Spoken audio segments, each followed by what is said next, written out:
Mi nombre es Laura Marcela Rodas, estudiante de la institución educativa María Auxiliadora, curso grado 11, y este video es para el profesor de física Héctor Fabio Bermúdez sobre transformadores de voltaje. Una de las personas claves en la historia de la electricidad es Michael Faraday.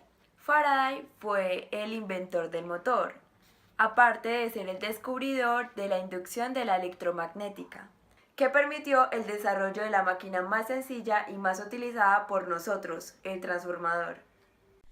Si la corriente que circula por una bobina es constante, su campo magnético también lo es. Si la corriente es variable, ejemplo, alterna, el campo magnético de la bobina es también variable. Cuando un campo magnético varía, aparece voltaje en los conductores y bobinas que estén cerca. Si enrollamos dos bobinas aisladas alrededor de un trozo de hierro que canalice el flujo magnético, al alimentar la primera con tensión alterna, el flujo magnético variable generado por esta va a inducir un voltaje en la segunda. Ese es el principio del transformador.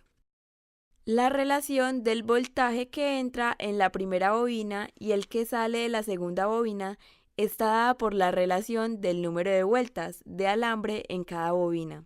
El número de vueltas en la primera bobina sobre el número de vueltas de la segunda bobina es igual al voltaje que entra sobre el voltaje que sale.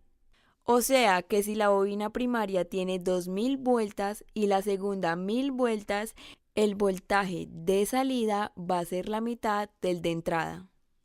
Sería el caso de una bobina que se alimenta con 220 voltios y entrega 110 voltios, y con la corriente se da la relación inversa.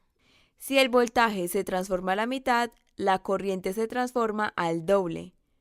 O sea que si la bobina primaria recibe 1 amperio, unidad de intensidad de corriente eléctrica, la segunda entrega 2 amperios. La potencia, que es el voltaje por la corriente, es la misma de los dos lados. Potencia es igual a voltaje por intensidad. Voltaje 1 por intensidad 1 es igual a voltaje 2 por intensidad 2. Pero en la práctica no es exactamente así. Siempre algo de potencia se pierde por la dispersión del flujo magnético. En todos los hogares encontramos tomas como estos. Vamos a ver cuántos voltios tienen con este voltímetro.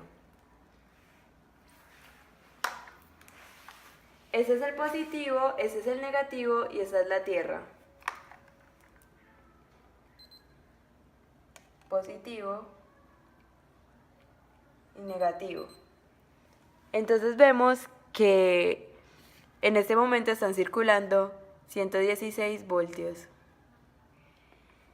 Existen otros aparatos como los transformadores, que en este caso de este transformador reduce esos 116 voltios a 10 voltios. Como vamos a ver.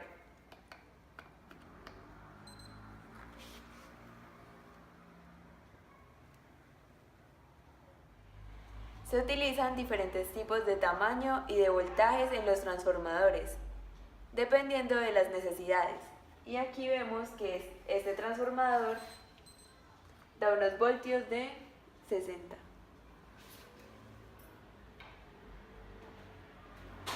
Espero hayan aprendido sobre transformadores. Muchas gracias.